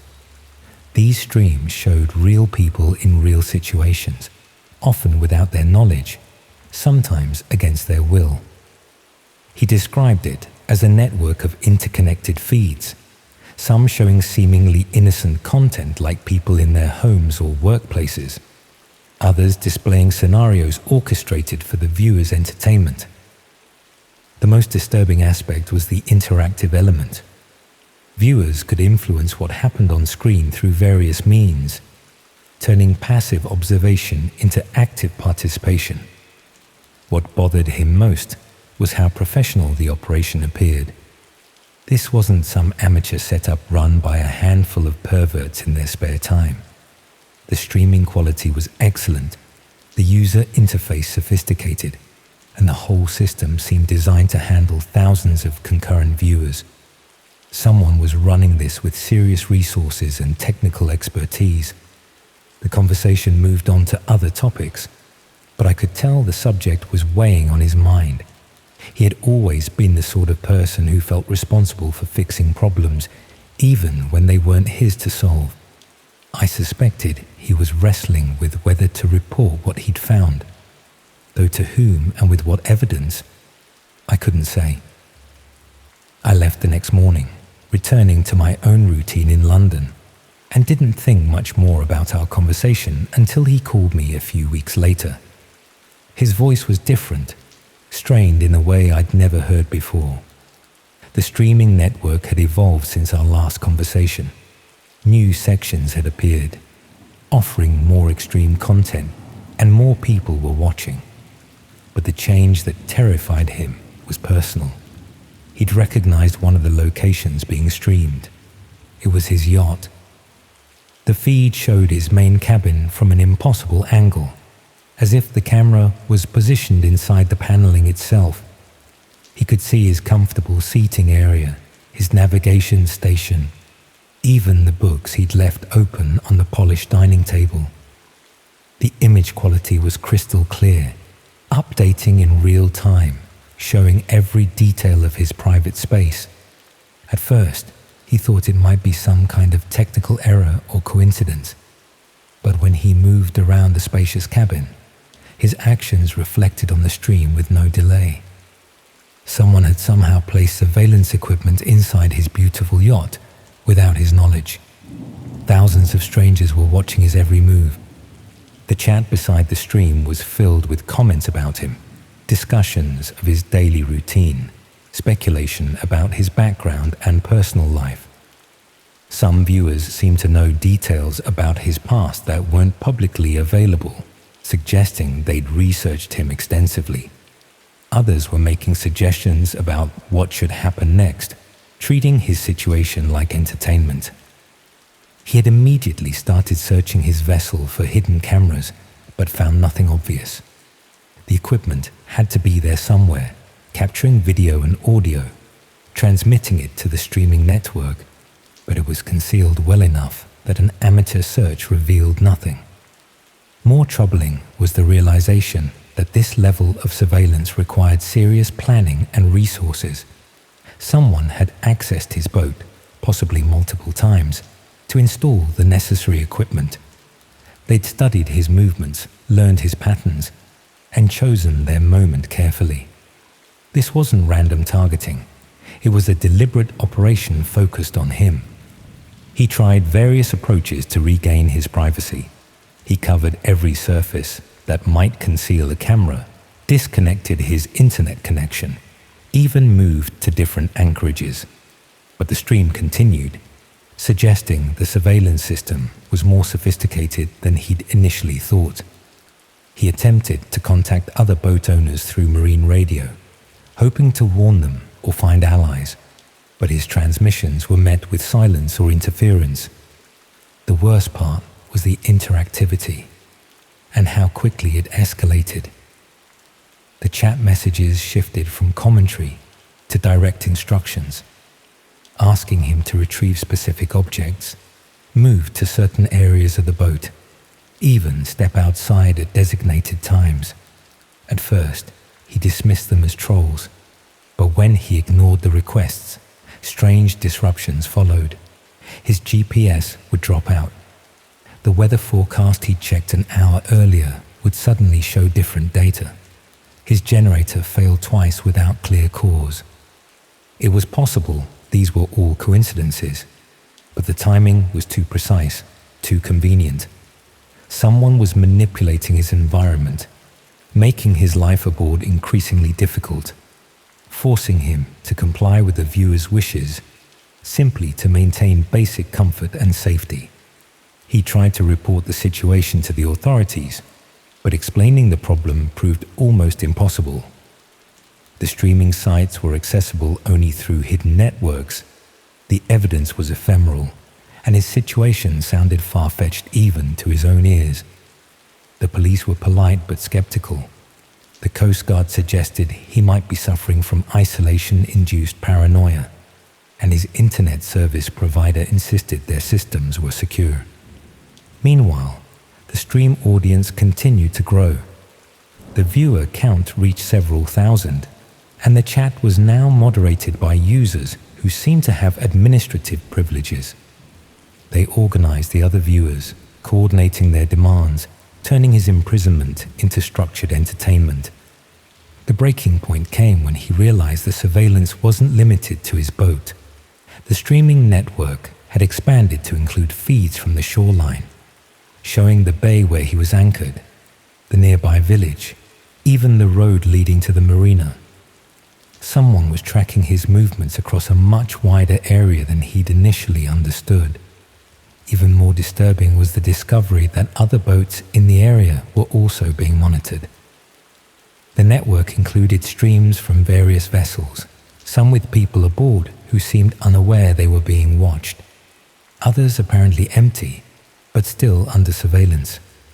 The operation was far larger than a single yacht, covering what appeared to be the entire coastal region. He spent several sleepless nights trying to understand the scope of what he'd uncovered. The streaming network wasn't showing random locations. It was systematically monitoring a specific geographical area. Every boat, every building, every person within a certain radius was potentially being watched by thousands of anonymous viewers. He tried creating anonymous accounts on various forums, attempting to alert others to what was happening.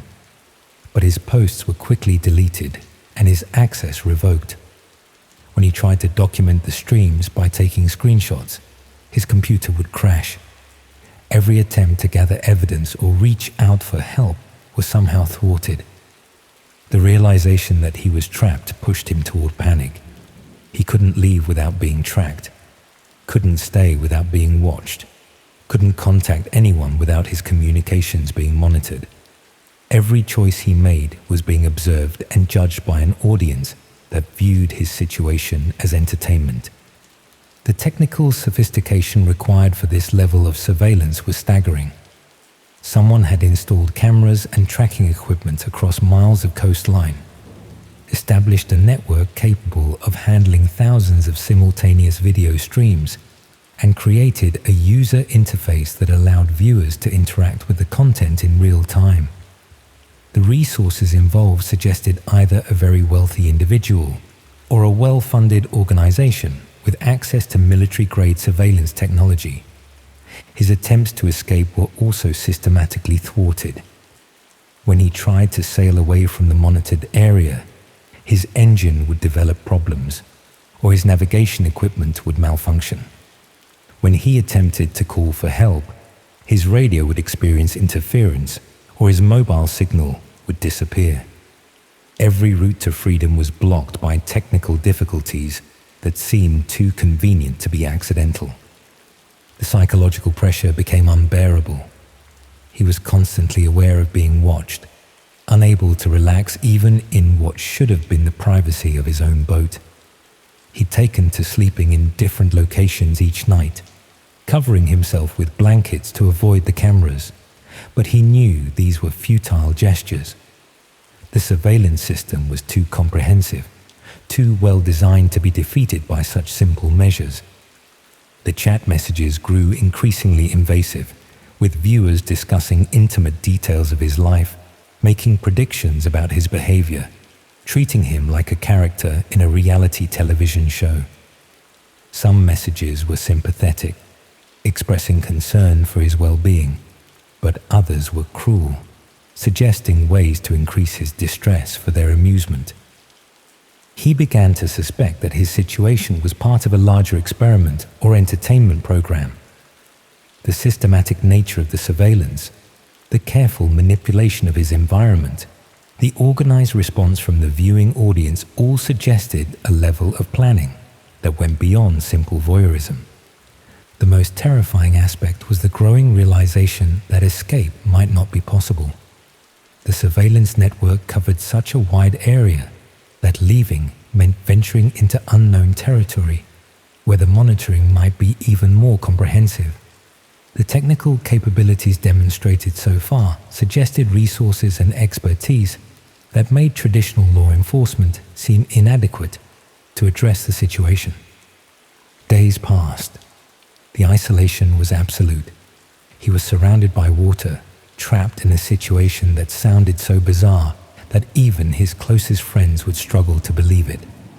The anonymous viewers became his only connection to other people, but they saw him as entertainment rather than a human being in distress.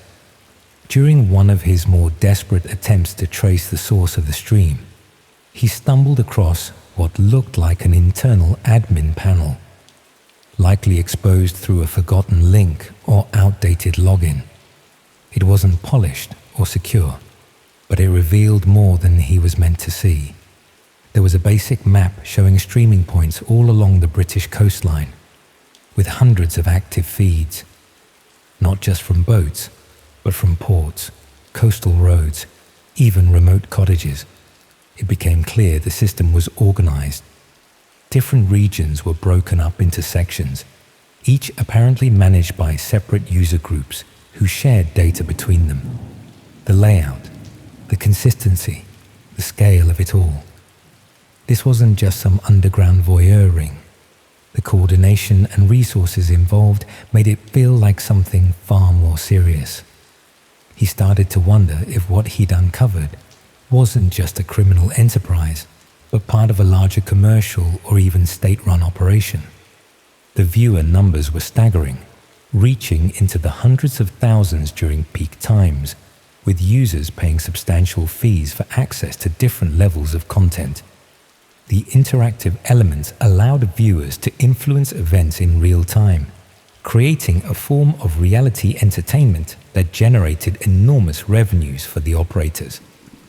He said he found evidence suggesting that the operation had been running for several years, expanding gradually as the technology improved and the audience grew.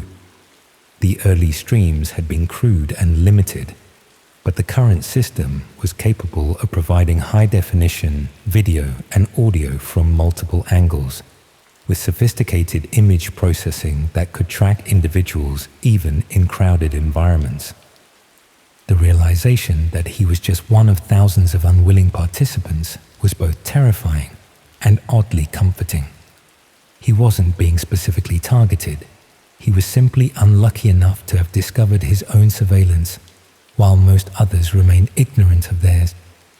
But this knowledge also made his situation more hopeless.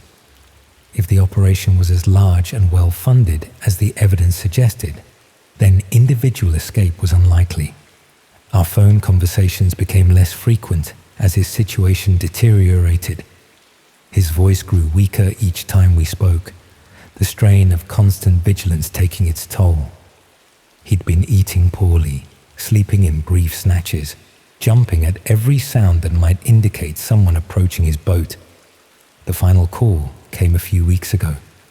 He told me that something had changed about the streaming feeds. The cameras were still active, still transmitting his every move to the anonymous audience, but the interactive elements had been disabled. The viewers could watch, but no longer influence what happened to him. He interpreted this as a warning. His discovery of the administrative sections, his knowledge of the operation's scope, had marked him as a security risk. The psychological effect was devastating. Being watched for entertainment was horrible, but being watched as a potential threat was worse. He knew that any action he took, any attempt to contact authorities or escape his situation, would be immediately detected and countered. One morning, something changed. He woke to find his internet connection severed, his satellite communication system disabled, and his radio producing only static. For the first time in months, he was truly alone. The silence was both terrifying and liberating. Without the constant awareness of being watched, he felt a freedom he'd almost forgotten existed. But he also knew that this isolation was probably temporary, a prelude to something more permanent. The radio on his yacht crackled to life several days later. His hands shook as he reached for the handset, having heard nothing but static for so long that he'd almost forgotten what human voices sounded like. The transmission was clear and official, identifying itself as Falmouth Coast Guard. They were responding to reports of a vessel in distress, requesting his current position and status. His heart raced as he realized this might be his chance, his opportunity to finally escape the surveillance network that held him prisoner for so long. But as he prepared to respond, he noticed something that made his blood freeze. The radio display showed an incoming frequency that wasn't used by the Coast Guard, and the voice, while professional, had an undertone he recognized from his months of captivity. His finger hovered over the transmit button as he considered his options. He could share his exact position and hope for genuine rescue, or he could remain silent and maintain his current status as a managed prisoner. Either choice might be wrong, but only one offered the possibility of freedom. The voice repeated its request, growing more insistent, demanding his immediate response. He closed his eyes, made his decision, and pressed the button to share his coordinates.